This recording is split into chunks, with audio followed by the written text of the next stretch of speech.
Dabhoi statue of unity road પર આવેલા Tilakwada Narmada canal પાસે માનવતાના દ્રસાવતો એક કિસ્સો પ્રકાશમાં આવ્યો છે। વીજ કરંટના કારણે ગંભીર રીતે ઇજાગ્રસ્ત થયેલા એક અબોલ વનરાજને બચાવીને સ્થાનિક યુવાને જીવનદાન આપ્યું છે।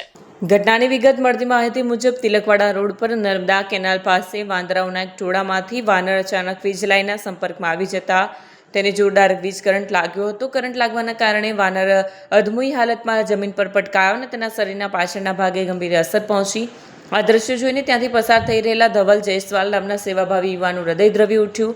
તેણે જરા પણ વિલંબ કર્યા વગર ઇજાગ્રસ્ત વાનરને પોતાની ગાડીમાં બેસાડી તાત્કાલિક નજીકના પશુ દવાખાને પહોંચાડ્યો।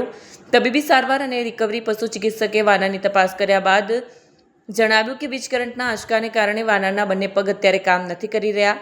ડોક્ટરે તાત્કાલિક જરૂરી દવાઓ અને ઇન્જેક્શન આપી સારવાર શરૂ કરી।